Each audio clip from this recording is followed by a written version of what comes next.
खबरों के express way से आगे रुक करते हैं सियासी ढाबे का, जहां आज की सबसे दिलचस्प खबर मौजूद है। हरियाणा में बीजेपी की पहली लिस्ट जारी होने के बाद बीजेपी नेताओं के इस्तीफे का सिलसिला जारी है। बीजेपी के कई नेताओं ने पार्टी से इस्तीफा दे दिया है।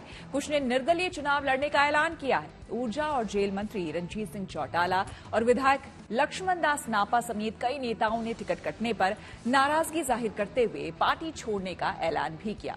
सूत्रों की माने तो बीजेपी वेट एंड वॉच की पोजीशन में है। वहीं कांग्रेस ने तंज कसते हुए कहा है कि बीजेपी चुनाव से पहले ही हार मान चुकी है, जबकि जेजेपी नेता और पूर्व उप मुख्यमंत्री दुष्यंत चौटाला का मानना है कि इस बार भी उनकी पार्टी किंग मेकर की भूमिका में रहेगी।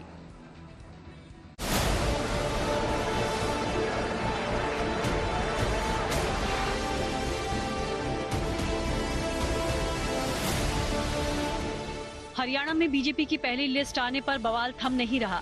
कई पदाधिकारियों ने इस्तीफे दे दिए तो वहीं कई बागी नेताओं ने खुद को अलग कर लिया। पूर्व मंत्री रणजीत सिंह चौटाला ने नायब सैनी कैबिनेट से इस्तीफा दे दिया है, क्योंकि रणजीत सिंह चौटाला का टिकट काट दिया गया है। हालांकि उन्होंने रानिया विधानसभा सीट से निर्दलीय चुनाव लड़ने का ऐलान कर दिया है। फैसला लड़ लिया जी, इंडिपेंडेंट लड़ूंगा। जनता का फैसला था, इनका फैसला मान दिया। मेरे ये हल्के के सब मालिक ये है। ये वर्कर्स का फैसला या आपका फैसला? वर्कर का फैसला। तो आप भाजपा के नेताओं से आपकी बातचीत चल रही थी सुबह से? नहीं, ऑफर्स नहीं दी गई? नहीं, मैं रहा हूँ उनके साथ, पर उसके बाद टिकट के होने के बाद सिर्फ फैसला मेरा हो गया कि ये लड़ूं। वहीं बीजेपी से नाता तोड़ चुके जेजेपी नेता और पूर्व डिप्टी सीएम दुष्यंत चौटाला ने उचाना विधानसभा से अपना नामांकन दाखिल किया। नामांकन से पहले दुष्यंत चौटाला ने विधि विधान से पूजा अर्चना और हवन किया। जब वो नामांकन दाखिल करने जा रहे थे तो भारी संख्या में उनके समर्थक भी मौजूद थे। जब दुष्यंत चौटाला से पूछा गया कि इस बार हरियाणा में किसकी सरकार बनेगी, तो उन्होंने कहा कि त्रिशंकु सरकार होगी और इस बार भी किंग मेकर जेजेपी ही रहेगी। जैसे पहले हमारे लोग छोड़ करके गए थे, आज दूसरे राजनीतिक दलों में भी उसी तरह की भगदड़ आप देख रहे हैं। जैसे ही कांग्रेस की टिकट आएगी वहाँ भी यही सिलसिला शुरू होगा। ये तो चुनाव के दौरान चलता रहता है। दावा तो हर राजनीतिक दल रोजाना जो चुनाव लड़ते हैं वो सरकार बना करके सोते हैं, सभी दल ये दावा करते हैं। और मैंने जैसे बताया कि प्रजातंत्र में ये अधिकार प्रदेश की जनता को है, वोटर्स को है। हम तो कोई भविष्यवक्ता तो है नहीं जो घोषणा कर दें कि ऐसा होगा और वैसा ही हो जाए।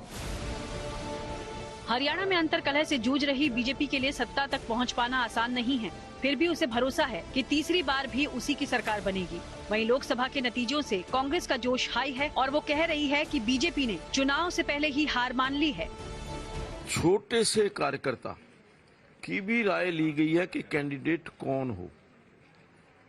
रायशुमारी की गई। विधानसभा के कार्यकर्ताओं से पूछा गया कि कौन कैंडिडेट होना चाहिए। आज मैं समझता हूं कि उसी के कारण जो 67 उम्मीदवार आए हैं, इन्हीं 67 में से तीसरी बार हरियाणा प्रदेश के अंदर भारतीय जनता पार्टी सरकार बनाएगी। मनोहर लाल खट्टर जी के नेतृत्व में इनको विश्वास होता तो चीफ मिनिस्टर पद से उन्हें हटाते ही नहीं। फिर नया चेहरा लाया, ओबीसी लाया। पंजाबी चेहरा नहीं कामयाब हो पाए तो ओबीसी। तो सबसे पहले तो हार तो वही लोग गए हैं कि चीफ मिनिस्टर आइन वक्त पर बदला। और दूसरी बात है कि 1 अक्टूबर से 5 अक्टूबर डेट को आगे खिसकाया। तो मानसिक रूप से हार हो चुके हैं। बात कांग्रेस की कर रहे हैं। कांग्रेस डेमोक्रेटिक पार्टी है, या नहीं कि जहां वो मजबूत हो वहां अपने एलाइज को बिल्कुल दरकिनार कर दे, उनसे बात ही न करे। यह कार्य बीजेपी करती है। हरियाणा में अब सबकी निगाह कांग्रेस की लिस्ट पर टिकी हुई है और इस पर भी कि विनेश फोगाट और बजरंग पूनिया को टिकट मिल पाता है कि नहीं।